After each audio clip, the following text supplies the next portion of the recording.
So we are back again with another video, and today we are going to be talking about the background of potential new Arsenal owner Aliko Dangote, and we are going to be talking about some of his background, what he's made all his fortunes off, how much would it cost to buy Arsenal, and just everything about him, basically everything you would need to know about Aliko Dangote. So for the 10th time in a row, Aliko Dangote was named the richest man in Africa in 2021 with an estimated net worth of $11.8 billion, which is around 10 billion pounds. The business empire he began to build more than 3 decades ago. The Dangote Group is one of the largest private sector employers in Nigeria, as well as most valuable conglomerate in West Africa.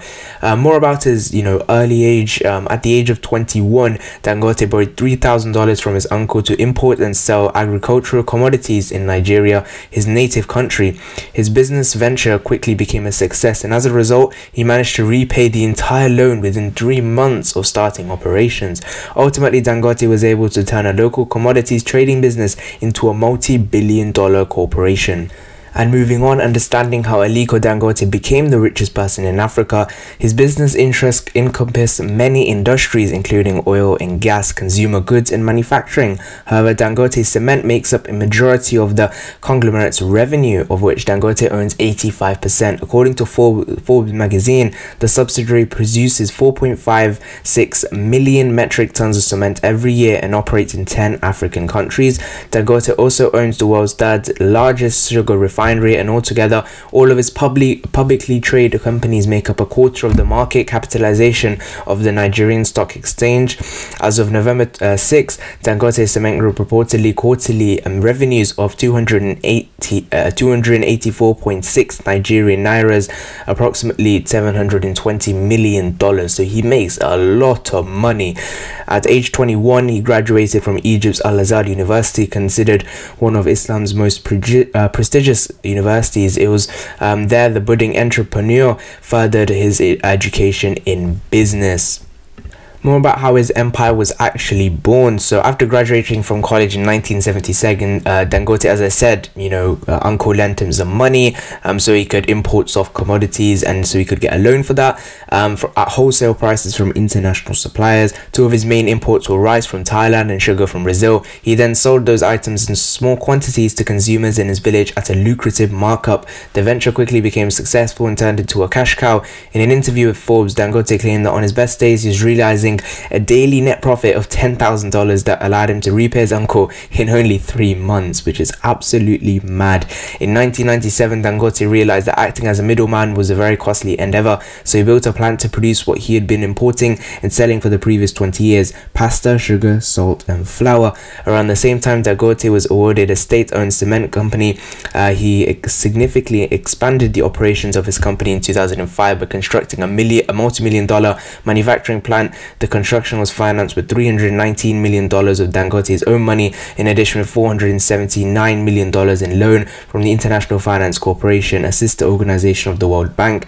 Each of his manufacturing divisions has since been separated into publicly traded companies: Dangote Sugar Refinery PLC, National Salt Company of Nigeria PLC, Dangote Flour Mills PLC, and Dangote Cements PLC.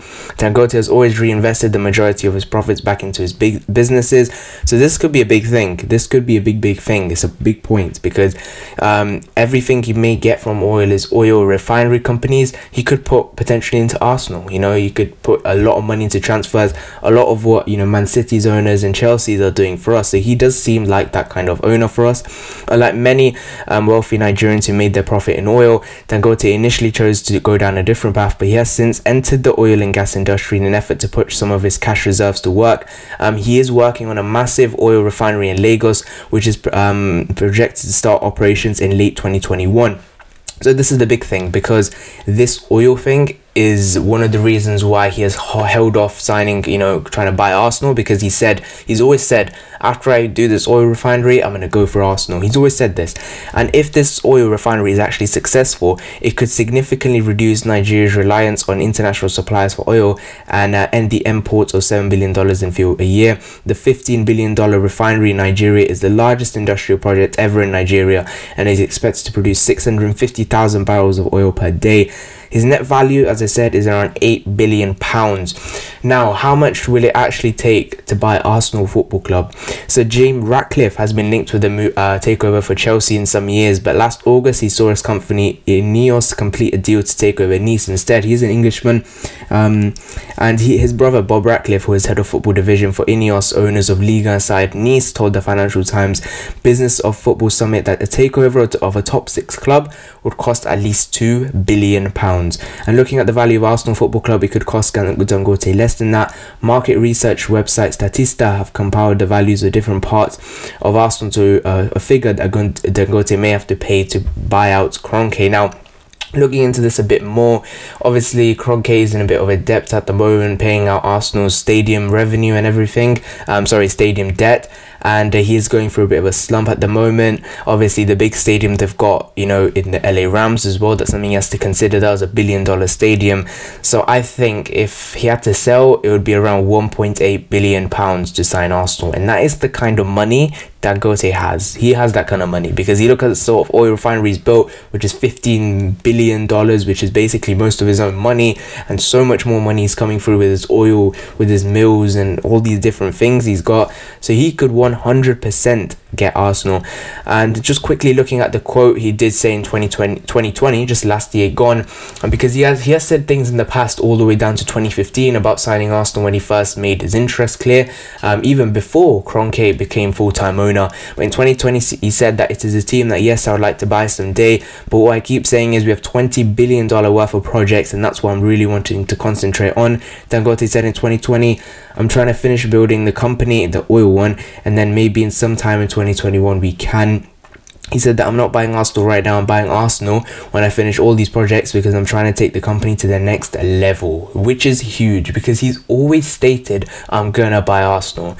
And the big thing about Dangote is, just to wrap this video up, is the fact that he loves Arsenal. He is an Arsenal fan, and as Arsenal fans we have cried out for an owner that actually supports the club, that actually cares about the club, that actually cares about winning titles and trophies, which is why I think if he were to come in, Arteta wouldn't last. He wouldn't last, because if he's gonna go on a slump of 8 games, Dangote is gonna get rid of him, because he's probably gonna give him the big money to sign the likes of Jack Grealish. So it depends whether a bid does come in for Arsenal around June, July, around summer transfer window time. So I don't think it's something to be looking forward to right now, but in a few months time, 100% there's chances, and more talks and more speculation will go around Aliko Dangote and Arsenal, because I think this is something that could really happen, especially with Kroenke losing out with Arsenal at the moment, because they're not in the Champions League. They aren't earning much money at the moment, and their value as a club is decreasing. So maybe Kroenke might look at this as a time to think, okay, let's just sell the club now,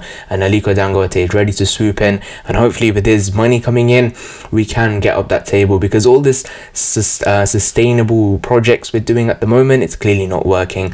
You know, it sort of worked at Liverpool, but look at them now, they're slumping, and they can't really afford to get big names at the moment, as we saw in their January transfer window. So hopefully we can try and go down that Chelsea and Man City path, where we do put big money into the club, and then we can go out, you know, and get big players in, and we can try win titles. So that is it on Aliko Dangote and his background. Will he become new Arsenal owner? Leave your thoughts in the comment section down below.